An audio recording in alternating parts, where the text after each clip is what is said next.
네, 오늘 말씀의 제목은요, 하나님의 영광을 찬양하는 기도입니다. 하나님의 영광을 찬양하는 기도. 이 땅의 그 모든 만물 안에는요, 창조에 대한 목적이 분명하게 담겨져 있습니다. 단 하나도 그냥 만들어진 것이 없다라는 거예요. 네, 목적이 있기 때문에 창조된 겁니다. 목적이 있기 때문에 만들어진 거예요. 우리는 모를 수 있습니다. 이 세상 가운데 엄청 많죠. 근데 이 세상에 있는 엄청 그 많은 것들을 다 알 수는 없어요. 그래서 우리는 모를 수 있지만, 많은 사람은요, 만든 사람은 그것에 대한 분명한 목적을 알고 있어요. 이 만물 안에 있는 우리 또한 창조의 목적이 있습니다. 그렇다면 우리가 창조된 목적이 과연 무엇일까? 우리는 왜 이 땅 가운데 태어나서 살아가는 것일까? 인생을 살아가기 위해 창조된 목적을 아는 것은 대단히 중요합니다. 이 창조의 목적. 이 창조의 목적 안에는 또 무엇이 담겨져 있냐면, 우리의 삶의 목적과 우리의 삶의 방향이 담겨져 있어요. 목적 없는 인생은 무의미하기 때문에, 솔직히 목적 없는 인생에는요, 활기가 없어요. 오늘의 삶에 희망도 없고, 오늘의 삶에 기대도 없습니다. 목적이 없는 인생. 성경만큼 우리에게 목적이라든가 방향을 확실하게 말해주는 책이 이 세상에 또 과연 있을까라는 그런 생각을 하게 돼요. 성경은 우리가 창조된 목적에 대해서 분명하게 말씀하고 있어요. 창조된 목적에 대해서. 창조의 목적 첫 번째는 하나님의 영광을 위함이다라고 말씀을 해요. 창조의 목적 첫 번째가 하나님의 영광을 위한 삶이다라는 거예요. 이 말씀은 우리에게 있어서 얼마나 감사한 일인지 여러분 알고 계십니까? 하나님의 영광을 위해서 내가 살아가는 존재라는 거. 그냥 어떤 그 한 사람의 그 사람이 아니라 정말 지존하신 분, 그 창조주, 주관자 되시는 분, 그분의 삶 가운데 그분을 위해서 우리가 영광의 삶을 살아간다는 거. 이사야 43장 7절 말씀에서 내 이름으로 불려지는 모든 자 곧 내가 내 영광을 위하여 창조한 자를 오게 하라. 그를 내가 지었고 그를 내가 만들어내이다 라고 말씀하십니다. 창조의 목적 두 번째는요. 첫 번째는 하나님의 영광을 위해 창조되었고 두 번째 목적은 하나님을 찬송하기 위해 창조되었습니다. 우리의 입술로 하나님을 찬양한다는 것 또한 얼마나 감사한 일인지 여러분 알고 계십니까? 우리가 하나님을 알고 믿는다는 것은요, 찬양하기 이전에 우리가 하나님을 알고 믿는다는 것은 하나님께 정말 큰 은혜를 입은 것이에요. 하나님이라는 그 이름을 듣고 예수 그리스도라는 이름을 듣고 우리가 듣기만 한 것이 아니라 그것을 믿음으로 받아들이는 것 자체가 정말 큰 은혜입니다. 이사야 43장 21절 말씀에서 이 백성은 내가 나를 위하여 지었나니 나를 찬송하게 하려 합니다. 라고 말씀하십니다. 여러분 세상은요 노래로 가득하죠. 그렇죠? 여기에 노래를 좋아하지 않은 분이 아마 없으실 거예요. 이 노래를 하는 것은 잘 못하면 노래를 하는 것을 잘 모르고 음정을 틀리고 박자를 틀린다면 이 노래하는 것을 좋아하지 않을 수도 있어요. 그런데 노래를 잘하지 못하는 사람도 사람 앞에서는 노래를 잘 못하지만 화장실에 혼자 있다면 여러분 자기 혼자 있으니까 음정 박자 틀려도 뭐 상관이 없어요. 그래서 막 음악을 틀어놓고 뭐라고 할 사람 없으니까 신나게 노래를 부릅니다. 노래를 부르기를 별로 좋아하지 않은 사람들도 노래는 안 나오지만 입으로는 막 흥얼흥얼거려요. 이렇게 대부분의 사람들은요, 노래를 듣고 노래를 부르는 것을 좋아해요. 여기서 세상과 그리스도인들의 차이점이 있는데요. 세상은 세상을 노래하고 반대로 그리스도인들은 하나님을 찬양한다는 거예요. 원래 우리 모두는 앞서 말씀드렸듯이 하나님을 찬양하게 하기 위해서 창조되었는데 하나님께 대항했던 사단이 찬양을 받으실 그 하나님의 그 대상을 바꿔서 세상을 찬양하게 한 것이라는 거예요. 이것이 우리가 창조된 목적이고요. 우리가 이 땅을 살아가는 삶의 목적이다라는 말씀이에요. 자, 그런데 지금 우리의 삶의 목적은 무엇입니까? 지금 여러분은 어디에 목적을 두고 삶을 살아가고 계십니까? 이 세상 사람들은 삶의 목적을 어디에 두고 살아가고 있죠? 세상 사람들은 멀리 볼 필요가 없어요. 우리 주변에 이렇게 있는 이웃을 한번 생각해 보면은 그들은 지금 어디에 삶의 목적을 두고 살아가고 있습니까? 하나님이 아니라 세상의 목적을 두고 살아가고 있는데, 자, 세상의 목적을 두고 살아가고 있거든요. 그런데 이 목적 또한 내가 어디다가 목적을 두는지 잘 몰라요. 그냥 세상이에요.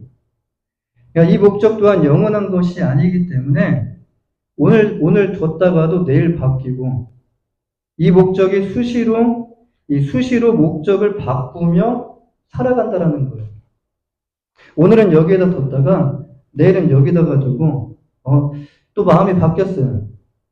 생각이 바뀌었어요. 그러면 또 저기다가 두는 거예요. 반대로 그리스도인의 목적은 누구죠? 반대로 그리스도인의 목적은 세상은 이렇게 목적을 여러 군데 수시로 바꾸면서 목적을 두며 살아가지만 여러분 그리스도인의 목적은요 바로 그리스도입니다. 우리가 이 땅을 떠나갈 때까지 이 목적은 변함이 없어요. 이 표대는 변함이 없어요. 그리스도인의 목적은 뚜렷합니다. 이 오늘 본문 마지막 부분에서 주님께서는 제자들에게 이렇게 기도하라고 말씀하시죠. 나라와 권세와 영광이 아버지께 영원히 있사옵나이다. 이 부분을 흔히 영광송이라고 말하는데요. 이 말씀에 특이점이 한 가지가 있어요. 이 말씀에 괄호가 있다는 것이에요. 다른 데는 괄호가 없는데 이 말씀 부분에는 괄호가 있어요. 이 마태복음의 4번은요 수백 개가 되는데 그 4번 가운데서 가장 역사가 오래되고 또 그 초대교회 때 널리 읽혀지고 인정을 받았던 4번에서는 이 영광송이 빠져 있다는 것이에요. 이 마태복음의 많은 4번을 통하여 예수님의 가르쳐 주신 원래 원문을 이렇게 추적해 봤을 때 이 영광송은 없다라는 견해로 보고 있어요. 자, 그렇다면 언제 이 부분이 추가되었을까요? 언제쯤 이 부분이 추가되어서 이게 성경 안에 기록되어 있을까요? 성경을 연구하는 학자들은요, 초대교회 그 시대 때를 볼 때, 그 4세기에서 5세기경, 이 4세기에서 5세기경에 발견된 그 고대 라틴어 역본을 통해서 이 영광송이 첨가된 것으로 보고 있습니다. 그래서 이 부분이요, 괄호로 표시되어 있는 것이에요, 괄호로. 주님께서 말씀하신 것이 아니다라는 거죠. 그렇다면 이 부분이 추가된 이유가 무엇일까요? 유대인들의 관습 때문이라고 말을 하는데, 오래전부터 유대교에서는요, 하나님께 올려드리는 그 기도를 이렇게 드리고 난 후에 그 자리에서 그 기도를 올려드리고 난 다음에 바로 일어나지 않았다라는 거예요. 열심히 하나님께 간구를 하는데 뭘 주십시오, 달라 이렇게 기도를 한 다음에 그리고 기도를 그냥 매듭을 치고 일어나서 간 것이 아니라 이렇게 기도를 드린 후에 찬양으로 마무리하는 것이 전통으로 되어 있었다는 거예요. 이렇게 마지막 부분에서 하나님께 영광을 올려드린 찬양. 그래서 이 관습에 따라서 초대교회 성도들이요, 이 영광성을 붙였다라고 보고 있습니다. 이제 이 말씀을 부분적으로 쪼개서 이렇게 살펴보면 나라와 권세와 영광이 아버지께 영원히 있사옵나이다. 굉장히 파워풀한 기도입니다. 이 기도가. 나라가 누구에게 있는가? 자, 쪼개서 살펴보면 나라가 누구에게 있는가? 나라가 아버지께 있다라는 고백이에요. 또한 권세가 누구에게 있는가? 이 권세 또한 아버지 하나님께 있다라는 고백이에요. 또 마지막으로 영광이 누구에게 있는가? 이 영광 또한 이 모든 것이 다 하나님 아버지께 있다라는 고백이에요. 그렇다면 나라와 권세와 영광이 아버지께 언제까지 있다라는 겁니까? 나라와 권세와 영광이 오늘만 아니고 내일만도 아니고 영원히 아버지께 있다라는 고백이에요. 막 가슴이 뛰지 않습니까? 달라달라 기도하는 것보다 이 기도로 하나님 앞에 올려드렸을 때 막 가슴이 뛰지 않습니까? 심장이 뛰지 않으십니까? 지금 이 말씀은요, 인정하고 고백하며 하나님을 높이는 기도인데, 우리가 가진 모든 것, 우리가 누리는 모든 것이 다 우리가 아니라 아버지께로 나온 것이라는 말씀이에요. 아버지께로 나왔습니다. 그걸 인정하는 거예요. 그렇기 때문에 그 어떤 것 하나도 빠짐없이 모든 것을 다 아버지께 돌려드리는 것이 마땅하다라고 인정하고 고백하며 그 하나님을 높여드리는 기도라는 거예요. 우리가 기도를 마치고 자리를 일어나기 전에 어떻게 기도하고 일어나시죠? 잘 모르겠습니다. 기도를 하시고 난 다음에 일어나실 때 나의 기도를 한번 5분을 기도했든 10분을 기도했든 1시간을 기도했든 나는 어떻게 기도하고 마지막 마무리를 하고 일어나는가? 근데 우리가 기도를 마치고 자리로 일어나기 전에 호흡을 가다듬고 마지막으로 하나님께 올려드려야 하는 기도가 바로 이 기도입니다. 나라와 권세와 영광의 아버지께 영원히 있사옵나이다. 우리에게 있어서 얼마나 영광스러운 기도인 줄 몰라요. 우리의 마음과 뜻을 다해서 전심으로 하나님을 바라보며 여러분이 이렇게 기도한다고 한번 상상해 보십시오. 온몸의 전율이 느껴지실 거예요. 온몸의 전율이 느껴지실 거예요. 이 로마서 11장 36절에서 바울 사도는 이렇게 고백합니다. 이는 만물이 주에게서 나오고 주로 말미암고 주에게로 돌아갑니다. 영광이 그에게 세세에 있으리로다. 바울 사도도 똑같이 뒷부분에서 영광이 그에게 세세에 있으리로다라고 고백을 해요. 세상은 이 세상의 모든 것은 돌고 돌아 나에게 다시 언젠가는 돌아온다라고 말을 해요. 그래서 좋은 것을 심으라고 합니다. 나쁜 거 심지 말고 좋은 것을 심어. 그리고 베풀면서 살아. 베풀면 다 돌아와.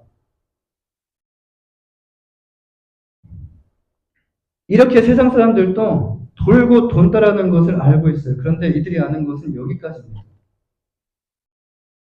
세상 사람들은 돌고 도는 것은 아는데 종착점이 어딘지 몰라요. 그냥 돌고 도는 걸로 알아요.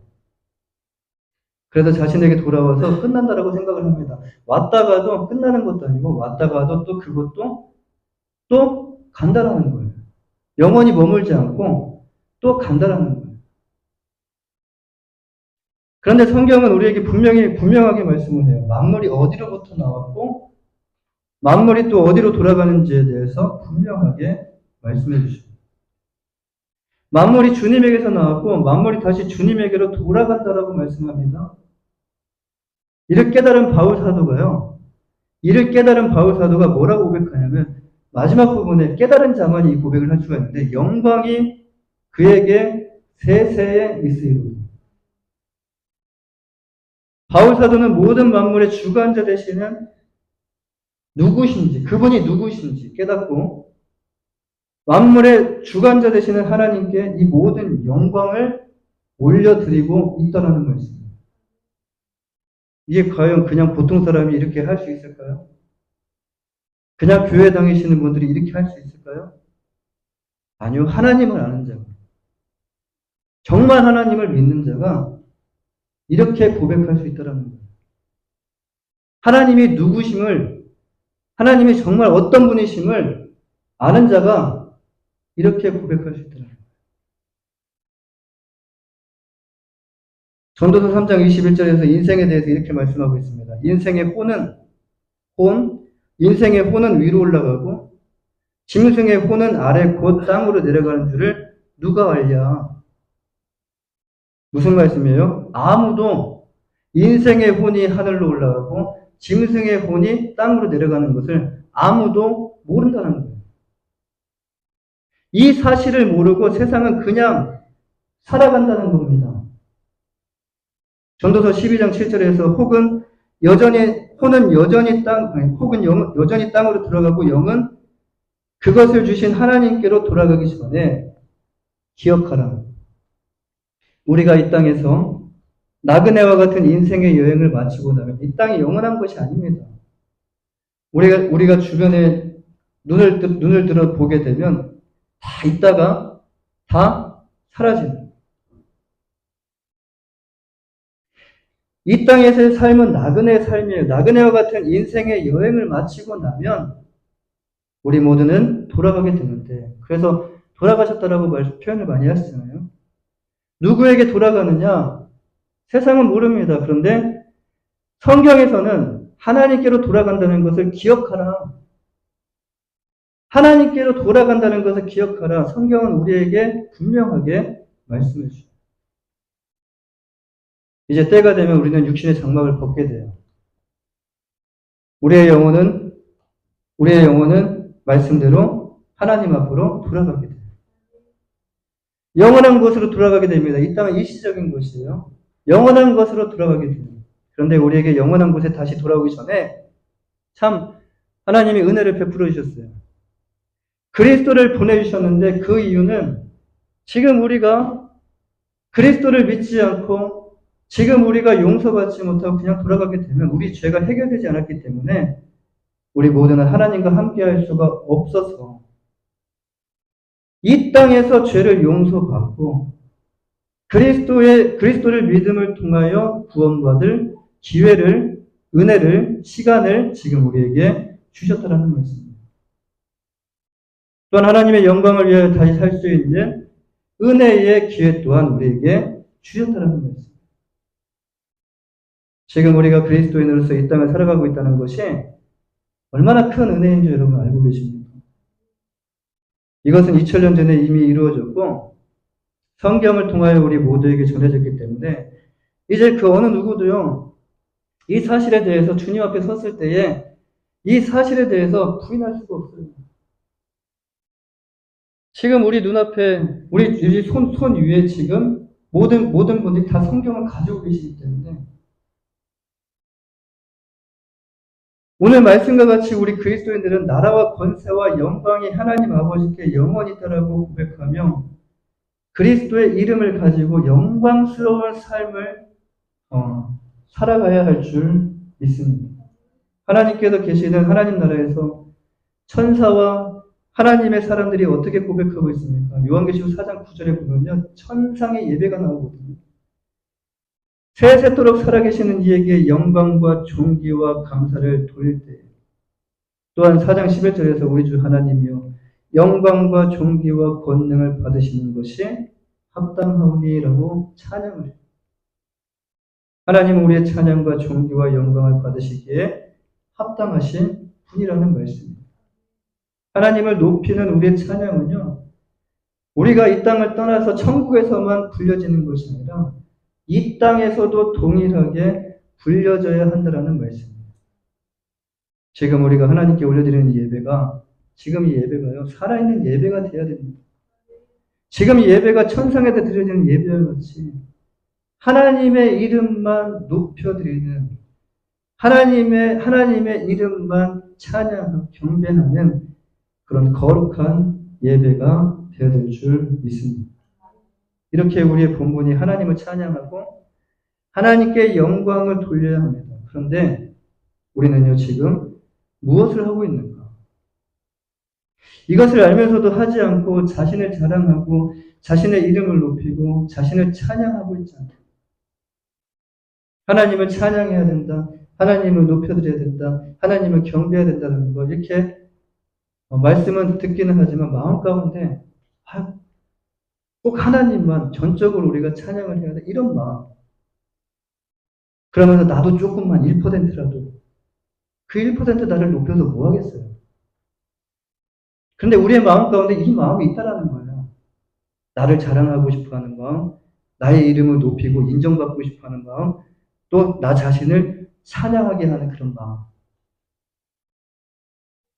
여러분, 육체의 때가 지나면요, 훗날 하나님 앞에서 우리가 서게 될 터인데, 그때 하나님께 어떤 말씀을 우리가 듣게 될까요? 전도서 12장 14절 말씀에서 하나님은 모든 행위와 모든 은밀한 일을 선악간에 심판하리라. 지금 우리는 다 끝난 것이 아니라 하나님 앞으로 가고 있는 과정 중에 있기 때문에 지금 우리가 뭐 선하다, 악하다, 누구는 선하다, 누구는 악하다에 대해서 우리가 판단할 수가 없어요. 과정입니다. 지금 걸어가고 있는 과정 중에 있습니다. 하나님 앞에 서게 되었을 때가 바로 사도 바울의 고백과 같이 우리의 달려갈 길이 마치게 되는 그 순간입니다. 판단은 우리가 하는 것이 아니라 하나님께서 하신 겁니다. 그때 우리가 행한 모든 행위와 우리가 행한 모든 은밀한 일에 대해서 선악간에 심판을 받게 된다는 말씀입니다. 지금 이 순간 이 말씀을 통하여 여러분 마음 가운데 하나님의 음성이 들려지는 그 축복이 임하시기를 간절히 바랍니다. 하나님께 영광의 찬양을 올려드려야 하는 이유를 깨닫고요. 하나님께 영광의 찬양을 올려드려야 하는 이유를 깨닫고 정말 이전의 찬양과 다른 여러분이 경험하지 못한 찬양을 하나님께 올려드리기를 간절히 소망합니다. 이제 여러분의 찬양이 힘 있는 찬양이 되셔야 돼요. 여러분의 기도가 힘 있는 기도가 되셔야 돼요. 마귀를 두렵게 하게 하는 능력 있는 찬양이 되시기를 주님의 이름으로 간절히 축원합니다. 이렇게 선포하며 기도하다 보면요. 이렇게 선포하고 기도하다 보면 여러분 기도에 힘이 생기는데 영적인 파워가 더 강력해집니다. 그 어떤 기도보다 이 기도가 기도에 힘이 생기게 만들고요. 영적인 파워가 더 강력해지게 만들어요. 처음에는 이렇게 기도하라고 하셨을 때 기도를 쉬셨던가 아니면은 기도를 안 하셨던가 그렇게 되면 기도하는 그 목소리가 힘이 없어요. 그래 처음에는요 목소리가 개미 목소리처럼 나오는데 여러분 이걸 반복하다 보면 이 내용을 반복하다 보면 나라와 권세와 영광이 아버지께 영원히 있사옵나이다.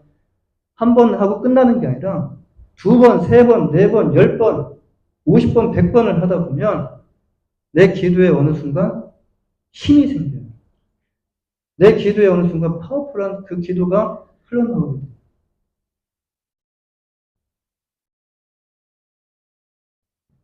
여러분 이렇게 기도하다가 보면요. 목소리가 점점 커지는 것을 느끼게 되는데 기도하는 여러분이 여러분의 목소리 때문에 목소리 커진 것을 듣고 아마 깜짝 놀라게 되실 거예요. 우리가 기도할 수 없는 것이 아닙니다. 우리가 힘있게 기도할 수 없는 것이 아니에요. 지금 이 기도하는 것을 누가 방해하고 있는가? 방해자가 있다는 거예요. 기도가 안 되는 것은요, 기도가 묶여 있다는 것인데, 기도가 안 될 때는 죄를 회개하는 기도를 해야 되겠지만, 이것보다도 먼저 이 기도가 뚫려야 돼요. 내 입술에서 맴도는 이 기도가 선포되어지는 기도로 뚫리셔야 돼요. 근데 이렇게 선포를 하셔야 된다는 거예요. 이렇게 계속 기도하다 보면요, 사단의 결박이 끊어짐과 동시에 사단이 떠나가고요, 기도가 점점 회복되어집니다. 여기에 전에는 기도가 잘 되고 좋았는데, 예전에는 막 기도가 잘 됐어요. 뭐 10년 전, 20년 전. 지금은 기도가 안 되고 뭔가 막혀있는 답답함을 느끼는 분들이 아마 계실 거예요. 기도를 회복하고 싶은데도 기도가 회복이 안 되니까. 오늘 이 기도의 내용을 붙잡고요. 나라와 권세와 영광이 아버지께 영원히 있사옵나이다를 계속 반복하여 하나님을 높여드리는 기도를 선포하십시오. 이거 기도입니다.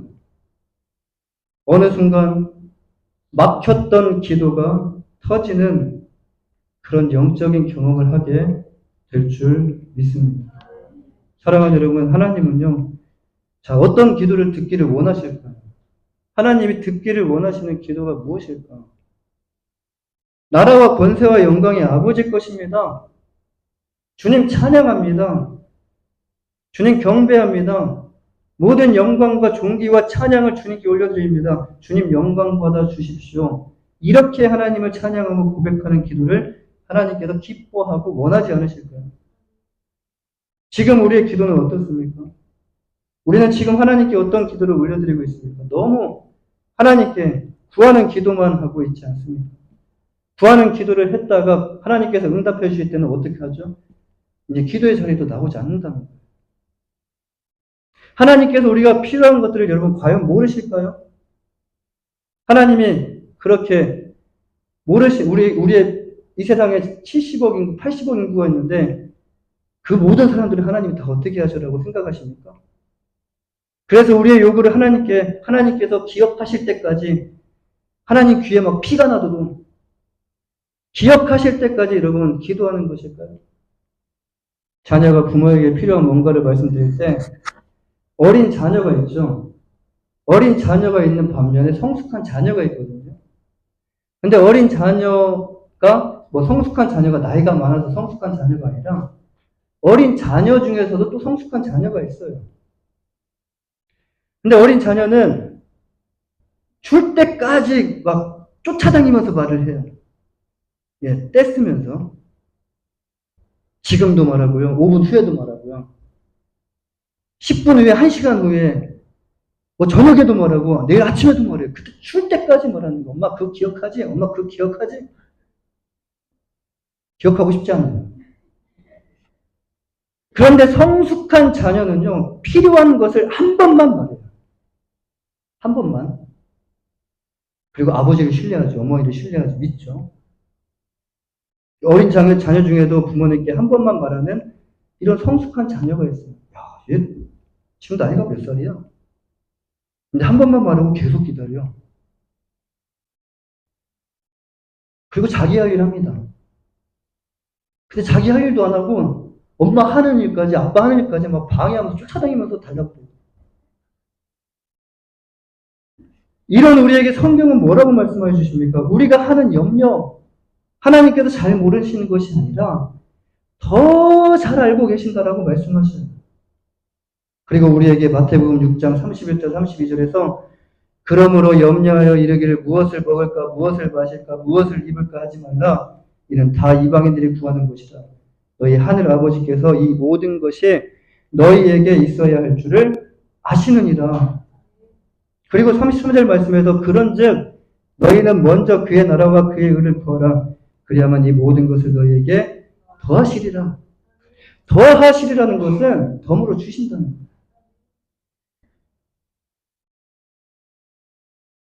우리의 염려가 아니라 하나님의 나라와 하나님의 의를 위하여 기도하라고 말씀하셨습니다. 자, 하나님의 나라와 하나님의 의를 위하여 우리의 염려가 있는데도 그것을 뒤로 하고 하나님의 나라와 하나님의 의를 위하여 기도했을 때 하나님의 마음은 어떨까요? 생각해 보셨습니까? 얘가 지금 가지고 있는 염려도 있고 고민도 있고 내가 모르는 게 아닌데